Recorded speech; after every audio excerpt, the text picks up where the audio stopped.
Hello everyone. आज के इस वीडियो में हम बात करेंगे क्लास 12th की हिस्ट्री।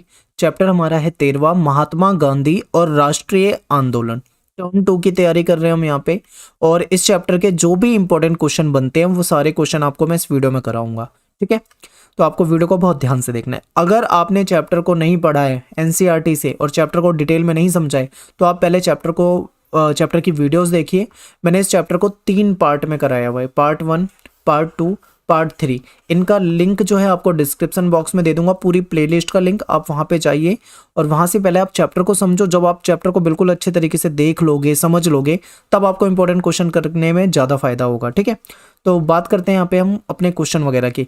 और मेरा नाम है सत्येंद्र प्रताप और मेरा यूज़र नेम है एकलव्य स्टडी पॉइंट इंस्टाग्राम पे। आप मुझे वहाँ पे फॉलो कर सकते हैं।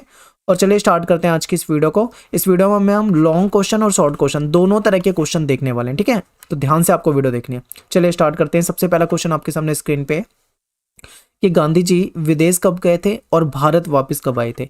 अब ये क्वेश्चन अगर पेपर में आएगा तो केवल और केवल शॉर्ट क्वेश्चन में आएगा। ठीक है, छोटे क्वेश्चन में।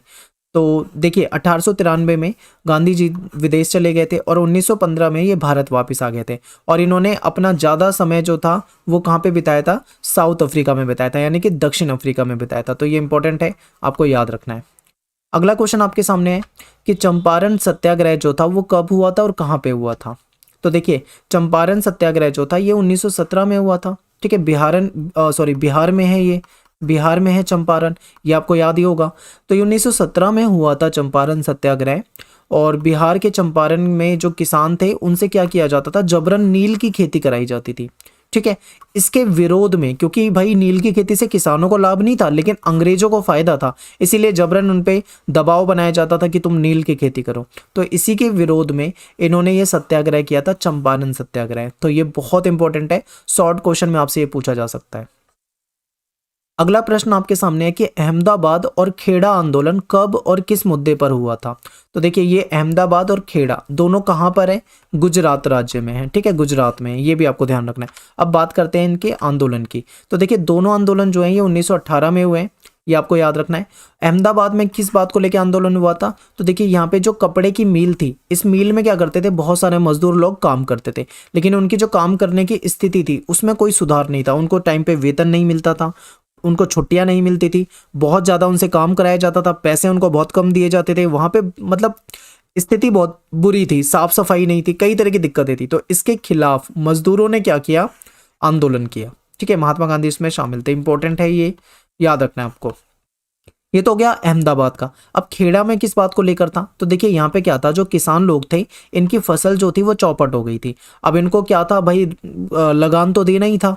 तो ऐसे में इन्होंने आंदोलन किया और ये क्या मांग कर रहे थे कि हमारा जो लगान है उसको माफ कर दिया जाए। ठीक है, तो ये था चंपारण, खेड़ा और अहमदाबाद। इन 3 जगह से जो महात्मा गांधी ने जो अपने आंदोलन की शुरुआत की, यहाँ से ये एक राष्ट्रवादी नेता बन चुके थे और ऐसे नेता बन चुके थे जिनके दिल में गरीबों के लिए सहानुभूति है। तो ये इनकी इमेज यहाँ पे बन चुकी थी। ठीक है, तो तीनों याद रखना है बिल्कुल। इनमें से एक क्वेश्चन आपसे पेपर में पूछा जा सकता है, इंपॉर्टेंट बहुत है। अब चलते हैं हम अपने अगले क्वेश्चन पे। लाल बाल पाल, इनके नाम से कौन फेमस थे? तो देखिए लाल से यहाँ पे मतलब है लाला लाजपत राय, बाल से बाल गंगाधर तिलक, पाल से विपिन चंद्र पाल। ये तीनों बहुत ही फेमस थे। और ये जो नेता जो रहे हैं ये औपनिवेशिक शासन के खिलाफ लड़ाकू विरोध का मतलब समर्थन करते थे कि जो मतलब अंग्रेजों से अगर हमें जीतना है, अगर अंग्रेजी शासन हटाना है तो लड़ाकू जो सिस्टम है उसको अपनाना पड़ेगा। ठीक है, बातचीत से नहीं समझेंगे ये, इनका कहने का मतलब ये था। अगले क्वेश्चन को देखिए, गांधी जी के राजनीतिक गुरु कौन थे? और ये रिपीटेड क्वेश्चन है, कई बार पूछा हुआ है। ठीक है, तो ऐसे क्वेश्चन पे आपको बहुत ज्यादा फोकस करना है जो बार बार रिपीट होते हैं पेपर में, एग्जाम में। तो चलिए देखते हैं। जो गोपाल कृष्ण गोखले हैं ये गांधी जी के राजनीतिक गुरु थे। जब गांधी जी आए थे भारत तो इन्होंने उनको एक सलाह दी थी कि आपको क्या करना चाहिए, 1 वर्ष तक भारत की यात्रा करनी चाहिए और भारत के लोगों को समझो, यहाँ के लोगों को जानो, यहाँ की भूमि को समझो, तब जाके कोई मतलब आंदोलन यहाँ पे कामयाब हो पाएगा। तो उन्होंने ये कहा था। तो ये इंपॉर्टेंट है, याद रखना है। अगला क्वेश्चन देखिए, रोलेक्ट एक्ट। अब आपसे पेपर में पूछा जाएगा तो आपको सीधा सीधा ये बता देना है कि रोलेक्ट एक्ट क्या था। इसका विरोध क्यों हुआ था, ठीक है। लेकिन इसमें और डिटेल में भी आपको बताऊंगा, ये पूरी स्लाइड मैंने टाइप कर रखी है, पहले मैं आपको शॉर्ट में बता देता हूँ कि क्या था ये।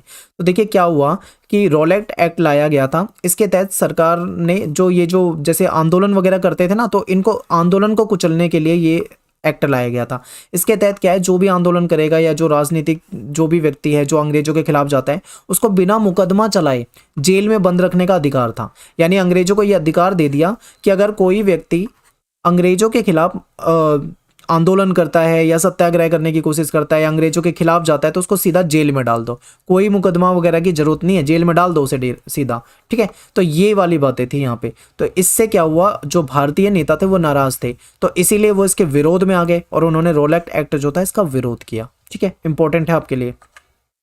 अब मैं थोड़ा और विस्तार से समझाता हूँ कि आखिर क्या क्या चीजें इसमें महत्वपूर्ण है।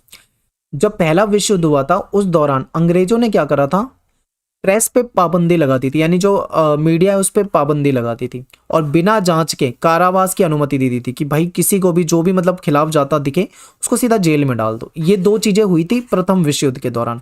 ये जो अंग्रेज अधिकारी थे सर सिडनी रोलेट, इन्हीं के नाम पे पड़ा है रोलेट एक्ट। इनकी अध्यक्षता में एक समिति बनाई गई, उसने कुछ संस्तुतियां दी थी, उसमें कहा था कि ये जो कठोर नियम है, इनके कहने पे ही ये कठोर नियम लागू किए गए थे। तो इसके जवाब में गांधी जी ने देश भर में रोलेट एक्ट का विरोध करने के लिए एक अभियान चलाया, ठीक है।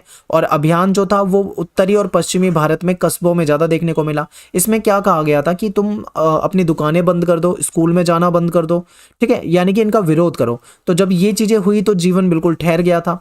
और सबसे ज्यादा जो विरोध देखने को मिला वो पंजाब में देखने को मिला। ये ज्यादा इंपॉर्टेंट है। यहाँ से आपको दो तीन बातें याद रखनी है कि जब पहला विश्व युद्ध चल रहा था 1914 से 1918 वाला विश्व युद्ध, उस समय अंग्रेजों ने प्रेस पे पाबंदी लगाई थी और बिना जांच के कारावास की अनुमति दे दी थी, ठीक है। रोलेट एक्ट लाया गया था जिसके तहत जो भी मतलब राजनीतिक व्यक्ति है या जो भी अंग्रेजों के खिलाफ जाने की कोशिश करता है उसको जेल में डाल दो, ये वाली बातें थे। तो यहां तक आपको समझ में आ गया। इसके बाद क्या हुआ, पंजाब के बहुत सारे लोग थे जिन्होंने अंग्रेजों के लिए प्रथम विश्व युद्ध में लड़े थे, अंग्रेजों के सैनिक बन के। वो ये सोच रहे थे कि अगर हम अंग्रेजों के लिए लड़ रहे हैं तो अंग्रेज उसके बदले में हमें इनाम देंगे, वो ये सोच रहे थे। तो उन्होंने इनाम दिया, इनाम में क्या दे दिया, रोलेट एक्ट, कि अगर अब तुम हमारे खिलाफ जाओगे तो सीधा जेल में डाल दिए जाओगे। तो ये इनाम मिला था, ठीक है। आई होप आपको इतना समझ में आ गया होगा। अब चलते हैं आगे। ये मैंने आपको इसलिए बताया है ताकि आपको ये पूरा कॉन्सेप्ट बनता जाए कि किस तरीके से क्या क्या घटना हुई थी, ताकि बड़े क्वेश्चन भी आ जाएं तो आप आराम से कर पाओ। एक घटना और हो गई थी इसी टाइम पे, रोलेट एक्ट तो आपने सुन लिया 1919, लेकिन इसी वक्त एक और घटना हुई थोड़े समय के बाद, जलियांवाला बाग हत्याकांड। ये और भयंकर था। क्या हुआ कि पंजाब में अमृतसर नामक स्थान है, यहाँ पे एक जलियांवाला बाग जगह थी। यहाँ पे क्या हुआ था, बहुत सारे गांव के लोग जो थे वो इकट्ठा हुए थे, वैशाखी का मेला था उसमें वो इकट्ठा हुए थे जलियांवाला बाग जो था उसमें। अब यहाँ पे क्या हुआ, अंग्रेजों के खिलाफ ये जो लोग थे अपना विरोध प्रकट कर रहे थे, और आपको पता है कि अंग्रेजों ने रोलेट एक्ट और ये दुनिया भर की चीजें ला रखी है, वो नहीं पसंद कर रहे थे। तो ऐसे में क्या हुआ, ये जो मैदान था ये चारों तरफ से बंद था, शहर के बाहर होने के कारण जो वहां पे लोग जुटे थे, बहुत सारे लोगों को ये भी नहीं पता था कि मार्शल लॉ लागू हो रखा है। मार्शल लॉ का मतलब है सैनिकों को ज्यादा पावर मिल जाना, ठीक है, सैनिक कुछ भी कर सकते हैं, ऐसी पावर मिल गई थी उन्हें। तो वहां पे एक अंग्रेज अधिकारी था जनरल डायर, वो आया, उसने अपने हथियारबंद सैनिकों के साथ आया। जैसे ही वहां पे पहुंचा, आते ही उसने मैदान के जो बाहर निकलने के रास्ते थे पहले रास्ते ही बंद कर दिए ताकि कोई व्यक्ति बाहर ना जा पाए। वहां पे इकट्ठे थे लोग, जैसे मान लो ये मैदान है, यहाँ पे लोग इकट्ठे हैं, तो हर जगह से गेट वेट बंद कर दिए, थोड़ा बंद टाइप का ये ऐसा एरिया था। उसके बाद उन्होंने सिपाहियों को परमिशन दे दी कि अंधाधुंध गोलियां चलाओ, ठीक है, सबको मतलब उन्होंने गोलियां चलाई, बहुत सारे लोग मारे गए।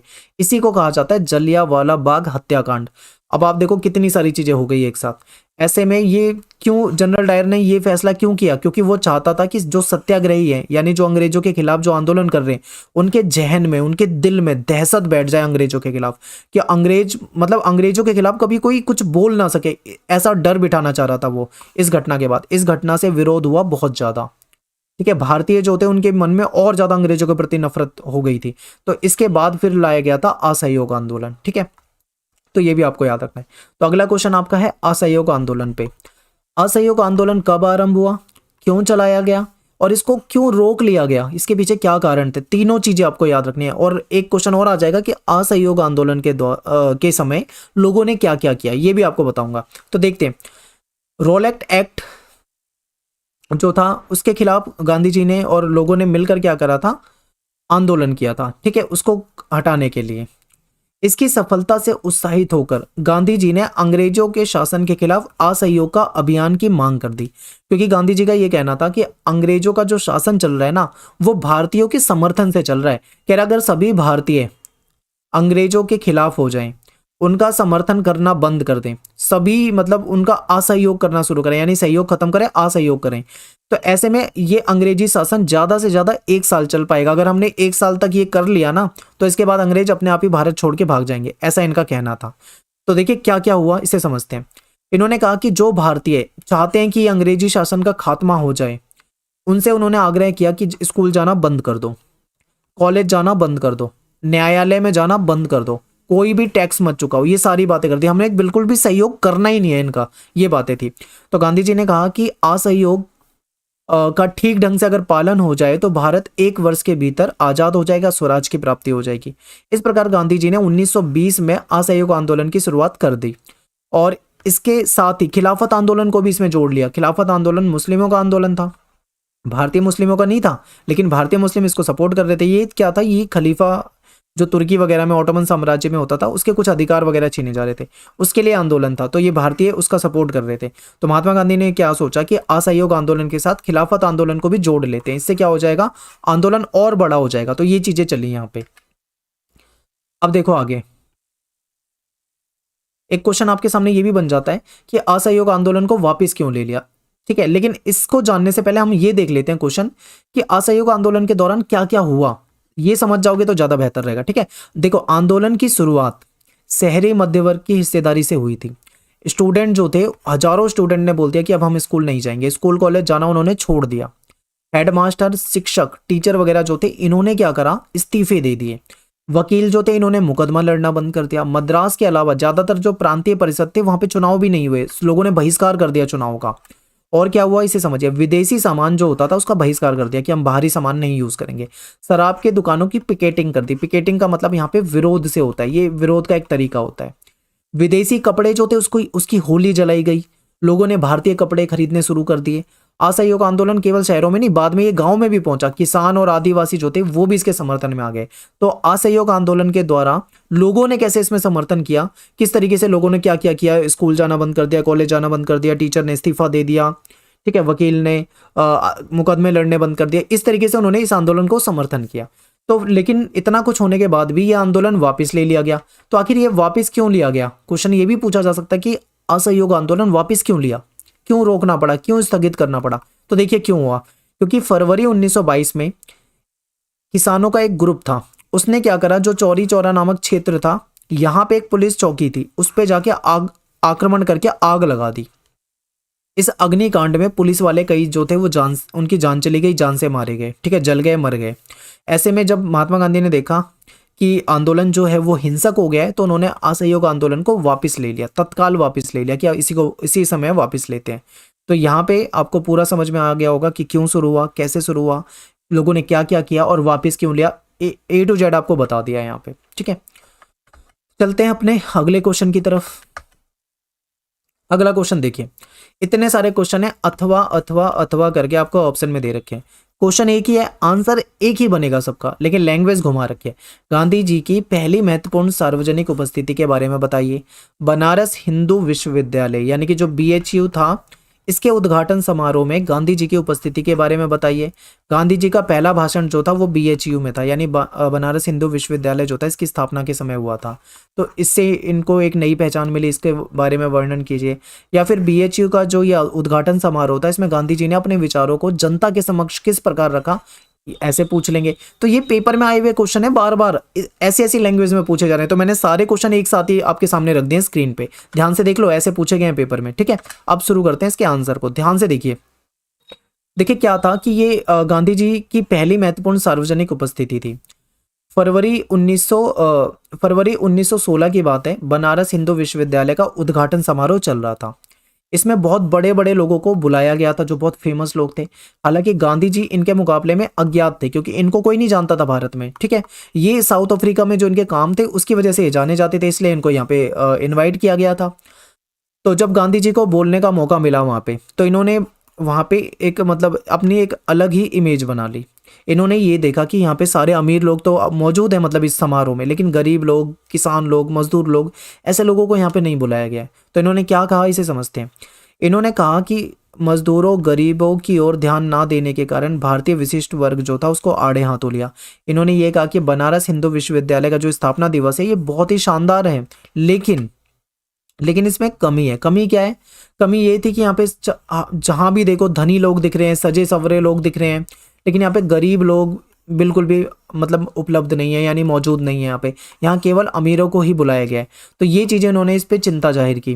गांधी जी ने विशेष सुविधा प्राप्त मंत्रियों से भी कहा कि भारत के लिए मुक्ति तब संभव नहीं है, मतलब जब तक संभव नहीं है जब तक आप इन अलंकरण यानी ये जो सजावट और ये जो अपना जो लग्जरी जीवन है, जब तक आप इस चीज़ को अपना के रखोगे तब तक भारत नहीं आज़ाद हो सकता, बल्कि आपको अपने हमवतनों जो उनकी भलाई के लिए काम करना चाहिए। ये इन्होंने सलाह दी। इन्होंने कहा कि हमारी मुक्ति केवल किसानों के माध्यम से हो सकती है, क्योंकि भारत जो है कृषि प्रधान देश है। यहाँ पे बड़ी संख्या में जो है वो किसान लोग रहते हैं, एक बहुत बड़ी जनसंख्या किसानों की है, ठीक है। और उस समय तो और भी बड़ी जनसंख्या किसानों की होती थी, क्योंकि उस समय नौकरी को लोग तवज्जो नहीं देते थे, किसानी ही सब कुछ होती थी। इसलिए उन्होंने बोला कि भारत की मुक्ति केवल किसानों के माध्यम से होगी, ना वकील, ना डॉक्टर, ना जमींदार, केवल किसानों के माध्यम से ही होगी भारत की मुक्ति। बनारस हिंदू विश्वविद्यालय की स्थापना एक उत्सव का अवसर था, क्योंकि ये भारतीय धन और भारतीय प्रयासों से संभव था। ये एक राष्ट्रवादी विश्वविद्यालय की स्थापना हो रही थी, ठीक है। लेकिन यहाँ पे कमी क्या देखी इन्होंने कि गरीब और किसान जो है वो यहाँ पे उपलब्ध नहीं है, इनको मतलब बुलाया नहीं गया। तो इस चीज को लेकर इन्होंने कुछ व्यंग किए। तो आई होप आपको ये समझ में आया होगा। अगले क्वेश्चन पे चलते हैं। अगला क्वेश्चन ये है कि गांधी जी ने खुद को आम लोगों जैसा दिखाने के लिए क्या किया। अब आपको पता है ये पढ़े लिखे थे, बाहर से पढ़ के आए थे, वकील वकालत करके आए थे, और पहले जो ये कपड़े पहनते थे ये अंग्रेजों जैसे ही कपड़े पहनते थे। आपने कुछ इमेज वगैरह पुरानी देखोगे तो आपको पता लगेगा। लेकिन जब ये भारत आए, इन्होंने भारत को देखा, भारत के लोगों को देखा, यहाँ समझा, तो इन्होंने अपना जीवन स्टाइल जो भी होता है, जीवन शैली जो होती है वो बिल्कुल आम लोगों की तरह कर ली। इन्होंने अपना जीवन सादगी भरा जीवन जिया, यानी कि मतलब सिंपल बिल्कुल, ठीक है। जैसे कि दूसरे नेता थे वो अंग्रेजी परिधान पहनते थे, यानी कि पश्चिमी परिधान, यानी कोट टाई वाई ये यूज करते थे। इसको इन्होंने नहीं अपनाया, ठीक है। इन्होंने क्या करा, जो भारतीय कपड़े थे, जैसे धोती कुर्ता होता है जो भारतीय लोग पहनते थे, उस तरीके के कपड़े पहनने शुरू करे। गांधी जी जनता के बीच में रहते थे और उन्हीं की जैसी भाषा बोलते थे जैसे आम लोग बोलते हैं, ठीक है। उन्हीं की तरह चरखा वगैरह काटते थे। तो लोग जो थे वो गांधी जी को ज़्यादा अच्छे से समझते थे, क्योंकि अपने आप को उनके ज़्यादा करीब महसूस करते थे, क्योंकि वो बिल्कुल उनकी तरह रहते थे, सिंपल रहते थे, उन्हीं की तरह बात करते थे। तो ये इसका आंसर बन जाएगा। आई होप आपको बड़े आराम से समझ में आएगा, बिल्कुल आसान आंसर बनेगा, ठीक है।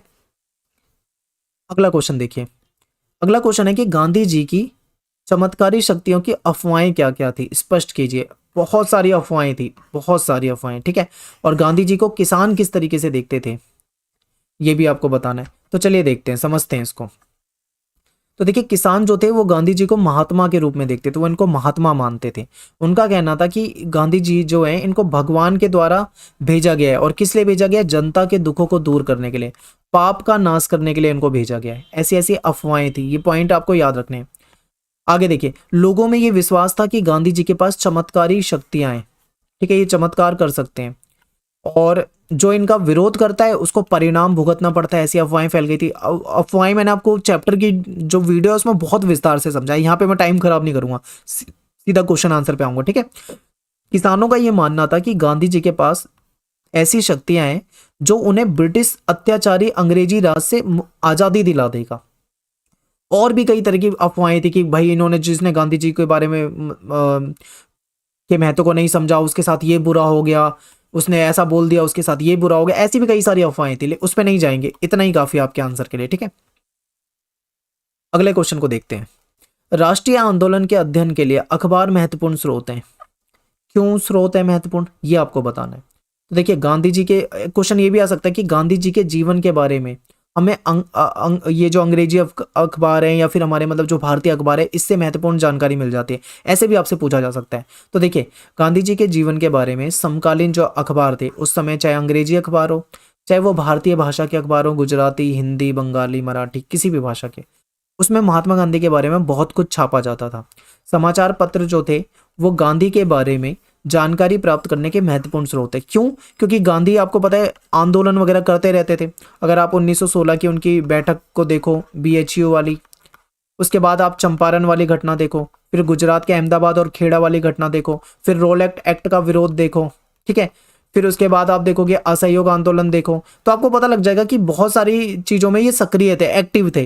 तो कहीं ना कहीं इतने एक्टिव थे तो जाहिर सी बात है मीडिया भी इसको कवर करती थी। तो इसलिए जो समाचार पत्र थे वो इनकी गतिविधियों पे नजर रखते थे और इनके बारे में जनता की जो आम राय थी इसका भी पता चलता था। समाचार पत्रों में समय समय पर गांधी जी की विचारधारा पे कमेंट किए जाते थे। भारत में घटने वाली घटनाओं की रिपोर्टिंग जिस तरह भारतीय समाचार पत्र द्वारा की जाती थी, लंदन के समाचार उससे अलग करते थे। यानी देखिए, कहने का मतलब यह है कि भारतीय समाचार पत्र जो हैं वो गांधी के बारे में छाप रहे हैं और जो लंदन के समाचार पत्र हैं वो भी छाप रहे हैं। दोनों का नजरिया अलग अलग है, अलग अलग तरीके से छाप रहे हैं, लेकिन कहने का मतलब तो यह है कि वो मीडिया में तो दोनों जगह पे छाए हुए हैं ना।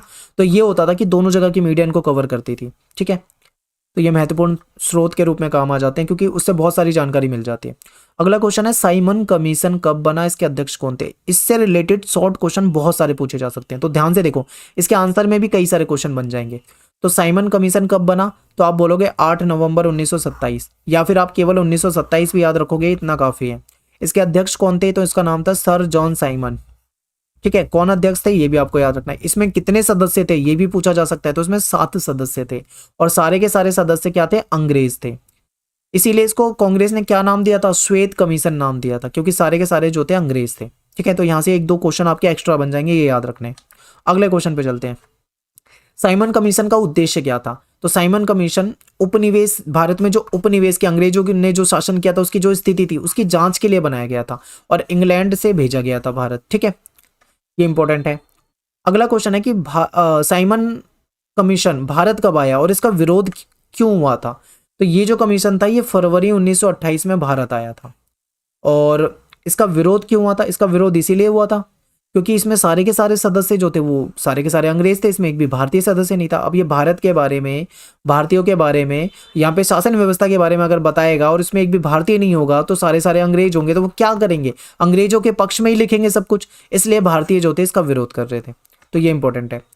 अगला क्वेश्चन देखिए, क्वेश्चन है कि भारतीय राष्ट्रीय कांग्रेस ने प्रथम स्वतंत्रता दिवस कब और कहां मनाया था। तो देखिए 1929 में कांग्रेस का जो लाहौर अधिवेशन हुआ था इसमें यह डिसाइड हो गया था कि प्रत्येक साल 26 जनवरी के दिन पूरे देश में स्वतंत्रता दिवस मनाया जाएगा। इसका फैसला हो गया था लाहौर अधिवेशन में 1929 में, ठीक है। फिर 26 जनवरी 1930 को अलग अलग स्थानों पे राष्ट्रीय ध्वज को फहराया गया और देशभक्ति गीत गाए गए और स्वतंत्रता दिवस मनाया गया। बहुत ही इंपॉर्टेंट पॉइंट है, बिल्कुल आप एकदम दिमाग में बिठा लो, क्वेश्चन यहां से बनते हैं। सारे ऐसे क्वेश्चन कराऊंगा जो पेपर में आए हुए हैं, सारे रिपीटेड क्वेश्चन, इससे बाहर आपके पेपर में क्वेश्चन नहीं आएंगे, यही आपसे हर बार पूछे जाते हैं। अगला क्वेश्चन है, प्रत्यक्ष कार्यवाही दिवस का आह्वान किसने किया था, कहां किया था, क्यों किया था। इसको इंग्लिश में बोलते हैं डायरेक्ट एक्शन डे, ठीक है। डायरेक्ट एक्शन डे क्या है ये, इसे समझते हैं। तो प्रत्यक्ष कार्यवाही दिवस जो था ये 16 अगस्त 1946 को मुस्लिम लीग के द्वारा अलग इस्लामिक देश बनाने के लिए चलाए जाने वाला हिंसक आंदोलन था। इसमें यह कहा गया था कि हमें एक अलग देश चाहिए, मुसलमानों ने यह कहा था कि हमें एक अलग देश चाहिए, पाकिस्तान, ठीक है। और इसके लिए इन्होंने मांग रखी थी और हिंदुओं को इन्होंने मारा था उसमें, ठीक है। 16 अगस्त 1946 को मोहम्मद अली जिन्ना द्वारा मुस्लिमों को सीधी कार्रवाई यानी डायरेक्ट एक्शन करने का निर्देश दिया गया, जिसमें सिर्फ बंगाल में मुस्लिमों ने 20,000 हिंदुओं को मार डाला। आप सोचो कि क्या मंजर रहा होगा, सड़कों पर लाशें बिखरी पड़ी होती थी, ठीक है। हिंदुओं की लाशों को गिद्ध नोच रहे थे, ऐसा हाल कर दिया था, कत्लेआम मच गया था। इतिहास में यह दिन प्रत्यक्ष कार्यवाही दिवस यानी डायरेक्ट एक्शन डे के रूप में जाना जाता है। इनको क्या चाहिए था, इनको एक अलग देश चाहिए था, पाकिस्तान, इसलिए ये सब हुआ था। अगला क्वेश्चन देखो, लॉर्ड माउंटबेटन की योजना की विवेचना करो। ये ना रिपीटेड क्वेश्चन है, कई बार रिपीट हुआ है, इंपॉर्टेंट है, याद रखिए। देखिए फरवरी 1947 में लॉर्ड माउंटबेटन को वायसराय बना दिया गया था। इन्होंने ऐलान कर दिया कि ब्रिटिश भारत को आज़ादी दे दी जाएगी, लेकिन इसका बंटवारा भी होगा। बंटवारा क्यों, क्योंकि एक पक्ष ऐसा था जो केवल इस बात पे अड़ा हुआ था कि हमें एक अलग देश चाहिए, उसके लिए उसने हिंसा भी की थी। अभी लास्ट क्वेश्चन में आपको यही बताया। तो इसलिए यह फैसला हुआ कि देश का विभाजन होगा। औपचारिक सत्ता का हस्तांतरण के लिए 15 अगस्त का दिन जो था ये तय किया गया कि 15 अगस्त को हम सत्ता का हस्तांतरण कर देंगे। बंगाल और पंजाब का विभाजन किया जाएगा, ये भी इसमें डिसाइड हो गया था, क्योंकि बंगाल और पंजाब आप देखोगे तो एक तरफ वो जो पूर्वी पाकिस्तान बन गया था, एक तरफ पश्चिमी पाकिस्तान बन गया था, इस तरीके से। ठीक है, पाकिस्तान के लिए संविधान निर्माण हेतु एक अलग संविधान सभा का गठन किया जाएगा, क्योंकि इनका संविधान अलग बनेगा। रियासतों को छूट होगी कि वे भारत में या पाकिस्तान में किसी में भी मिल सकती हैं। ये थी लॉर्ड माउंटबेटन की योजना। इंपॉर्टेंट है, पूरे के पूरे पॉइंट आपको याद रखने हैं। अगले क्वेश्चन पे आते हैं। गांधी जी जितने समाज सुधारक थे उतने ही राजनीतिज्ञ थे, इसको स्पष्ट करो। Important, most important. देखो, गांधी जी जो थे वो समाज सुधारक भी थे और दूसरी तरफ वो एक राजनीतिज्ञ भी थे, ये आपको बताना है। तो पहले समाज सुधारक के रूप में देख लेते हैं कि किस तरीके से इन्होंने काम किया। तो गांधी जी ने समाज में जो बुराइयां फैली थी इसका विरोध किया। इन्होंने अस्पृश्यता यानी छुआछूत, बाल विवाह, विधवाओं की दुर्दशा, ऐसे मुद्दों पर अपने विचार रखे और लोगों से अपील की कि भाई अस्पृश्यता खत्म करें, ये सारी चीजें जो गलत चीजें इसको खत्म करें। गांधी जी ने रूढ़िवादी परंपरा, जो पुरानी परंपरा थी, अंधविश्वास जो थी, इन सब चीजों का विरोध किया और इस प्रकार उन्होंने समाज सुधार के लिए अपना योगदान दिया। तो ये हो जाएगा समाज सुधारक के रूप में इनके विचार। अब देखते हैं इनको एक राजनीतिज्ञ के रूप में। तो देखिए, गांधी जी केवल दार्शनिक या सैद्धांतिक विचारक नहीं थे, बल्कि एक कर्मयोगी और व्यवहारिक राजनीतिज्ञ भी थे। इन्होंने आम जनता को सत्याग्रह द्वारा सत्य की जीत का मंत्र दिया था, क्योंकि इन्होंने ये कहा था कि सत्याग्रह के लिए तुम्हारे पास मतलब जरूरी नहीं है कि तुम एक ताकतवर इंसान हो, बॉडी बिल्डर हो तभी तुम अंग्रेजों से लड़ सकते हो, इसकी जरूरत नहीं है। सत्याग्रह के लिए तुम्हें क्या चाहिए? एकता चाहिए और सत्य पे तुम्हारा विश्वास होना चाहिए। ठीक है, तो ये बातें इन्होंने कही थी। गांधी जी ने अपने राजनीतिक कुशलता के द्वारा किसानों, मजदूरों, विभिन्न समाजों के जो लोग थे उनके बीच में अपना एक स्थान बना लिया था, क्योंकि ज्यादातर हर समाज के लोग जो थे इनको पसंद करते थे। ठीक है, तो ये हो जाएगा एक राजनीतिज्ञ के रूप में। इसके बाद है, बहुत से विद्वानों ने स्वतंत्रता के बाद के महीनों को गांधी जी के जीवन का सबसे श्रेष्ठ क्षण बताया है। ऐसा क्यों है भाई, ये आपसे पूछा जा रहा है, तो ये इंपॉर्टेंट है और ये पेपर में आया हुआ क्वेश्चन है और ये मोस्ट रिपीटेड क्वेश्चन है। देखिए, महात्मा गांधी आजादी के बाद किसी उत्सव में शामिल नहीं हुए। वो कलकत्ता में थे, 24 घंटे के उपवास में बैठ गए थे, क्योंकि हिंदू मुस्लिम दंगे हुए थे। वे विभाजन और हिंदू और मुसलमान के बीच में विभाजन को स्वीकार करने में सक्षम नहीं थे। इन्होंने क्या करा, सिखों, हिंदुओं और मुसलमानों से कहा कि अपने अतीत को भूलो और शांति से एक दूसरे के साथ मिलकर रहने की कोशिश करो। गांधी जी पाकिस्तान में अल्पसंख्यक समुदायों के कष्टों से बहुत चिंतित थे। ठीक है, इनको बहुत ज्यादा चिंता थी कि पाकिस्तान में अल्पसंख्यकों के साथ क्या होगा। गांधी जी के नेतृत्व में कांग्रेस ने भारत में अल्पसंख्यकों को आश्वस्त किया कि वहां जो हो रहा हो, पर हम अपने यहाँ पे किसी भी अल्पसंख्यक के साथ गलत नहीं होने देंगे। ठीक है, उसके अधिकारों की रक्षा करेंगे। इनका मानना था कि भारत एक लोकतांत्रिक और धर्मनिरपेक्ष राष्ट्र बने। ये सारा हुआ था। ठीक है, ये सारा का सारा पॉइंट जो है आपके सामने रखा हुआ है, सारे इंपॉर्टेंट है, याद रखिए। भारत छोड़ो आंदोलन के बारे में बताइए। 1942 इंपॉर्टेंट है, पूछा जाता है। तो देखिए, भारत छोड़ो आंदोलन अगस्त 1942 में शुरू किया गया था। गांधी जी को इस समय गिरफ्तार कर लिया गया था। आंदोलन में देश भर से लोग जुड़े थे। इसमें युवा कार्यकर्ता, ठीक है, युवा कार्यकर्ता हड़ताल हुई, तोड़फोड़ हुई, इसके जरिए आंदोलन चला रहे थे, क्योंकि इस बार लग रहा था कि भाई हमने बहुत आंदोलन कर लिए, इतने सारे आंदोलन कर लिए, लेकिन अंग्रेज जो है देश को नहीं छोड़ रहे। तो इस बार करो और मरो वाली स्थिति हो गई थी। सीधा कह दिया था कि भाई आर पार, इस बार हमें देश को आजाद कराना है। कांग्रेस के नेता थे, समाजवादी विचारधारा वाले थे, जयप्रकाश नारायण, जेपी नारायण। ये अंडरग्राउंड होकर, भूमिगत होकर, छुपकर आंदोलन में सक्रिय थे। पश्चिम में सतारा और पूर्व में मेदिनीपुर जैसे जिले थे, यहाँ पे स्वतंत्र सरकार की स्थापना कर दी गई थी। अंग्रेजों ने जब ये देखा कि भाई भारत छोड़ो आंदोलन चल रहा है, इन्होंने भी काफी सख्त रवैया अपनाया। विद्रोह को दबाने के लिए इनको 1 साल लग गया, उसमें इन्होंने बहुत सारे लोगों को मार भी दिया, गिरफ्तार भी कर लिया। भारत छोड़ो आंदोलन सही मायने में एक जन आंदोलन था। अब पेपर में देखो ये क्वेश्चन आ सकता है इस तरीके से, यहाँ पे आपको ऐसे दे देंगे, बोल देंगे भारत छोड़ो आंदोलन सही मायने में एक जन आंदोलन था, स्पष्ट कीजिए, बताइए कैसे था। तो आपको बताना है कि ये सच में ये जन आंदोलन था, क्योंकि इसमें जनता बहुत बड़े हिस्से में, मतलब जनता का बड़ा हिस्सा इसमें शामिल हुआ था। इसमें लाखों आम हिंदुस्तानी शामिल हो गए थे। इस आंदोलन में युवा जो थे वो बहुत बड़ी संख्या में शामिल हुए थे। ठीक है, अपना कॉलेज छोड़कर जेल जाने को तैयार हो गए थे। जून 1944 में जब विश्व युद्ध की समाप्ति की ओर था, तब गांधी जी को रिहा कर दिया गया था। 1945 में ब्रिटेन में लेबर पार्टी की सरकार बन गई और ये सरकार जो थी ये भारत को स्वतंत्र करने के पक्ष में थी। इसके बाद क्या क्या हुआ ये आपको बता दिया मैंने क्वेश्चनों में। ठीक है, गोलमेज सम्मेलन, इससे भी क्वेश्चन आ जाते हैं। अब शॉर्ट क्वेश्चन ज्यादा आते हैं यहां से, क्योंकि बड़ा क्वेश्चन बनता ही नहीं है यहां से। तो देखिए, सबसे पहले ये पूछा जा सकता है कि गोलमेज सम्मेलन जो था इसका आयोजन कहाँ पे होता था, तो लंदन में होता था। पहला गोलमेज सम्मेलन का आयोजन कब हुआ था, तो ये 1930 में हुआ था, और इसमें जो देश के प्रमुख नेता थे शामिल नहीं थे, इसीलिए कोई मतलब ये कोई कामयाब नहीं हुआ, कोई साबित नहीं हुई, मतलब निरर्थक साबित हुआ ये कह सकते हो। दूसरा गोलमेज सम्मेलन जो था इसका आयोजन हुआ था 1931 में, और ये भी निरर्थक साबित हुई, इसमें भी कोई बातचीत नहीं हो पाई सही से। गांधी जी ने सविनय अवज्ञा आंदोलन का आरंभ किस महत्वपूर्ण घटना के साथ किया था, तो आपको पता है कि अंग्रेजों ने एक कानून बना दिया था कि नमक जो है वो उनको वहीं से खरीदना पड़ेगा, नमक कोई बना नहीं सकता। ठीक है, तो नमक सत्याग्रह कर दिया इन्होंने। दांडी यात्रा वगैरह आपने पढ़ा होगा।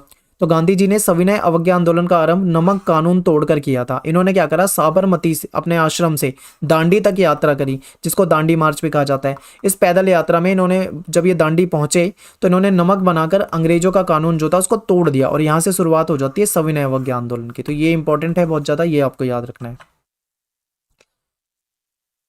तो यहाँ से हमारा जो चैप्टर है वो खत्म हो जाता है। ठीक है, और ये लास्ट यहाँ पे दो क्वेश्चन लास्ट चैप्टर के आ गए थे गलती से। ठीक है, तो वो आपको नहीं देखने, वो मैंने करा रखे हैं। यहाँ पे अपना चैप्टर खत्म हो जाता है। टेलीग्राम ग्रुप आप जो हमारा है उसको ज्वाइन कर लो, क्लास 12 ESP न्यू ग्रुप, 22,000 से ज़्यादा स्टूडेंट है। यहाँ पे आपको वीडियोस के जो लिंक होते हैं वो आपको यहाँ पे मिल जाया करेंगे। ठीक है, तो चलिए खत्म करते हैं आज की इस वीडियो को, अगले चैप्टर में मिलेंगे आपसे। और जितने भी मोस्ट इंपॉर्टेंट क्वेश्चन इस चैप्टर के थे, जितने भी प्रीवियस ईयर में आए हुए क्वेश्चन इस चैप्टर के थे, सारे के सारे आपको मैंने यहाँ पे करा दिए। वीडियो को लाइक कर दिया करें, कमेंट करें, शेयर करें। मिलते हैं नेक्स्ट वीडियो में। थैंक्स फॉर वॉचिंग सभी को। जय हिंद, जय भारत, वंदे मातरम।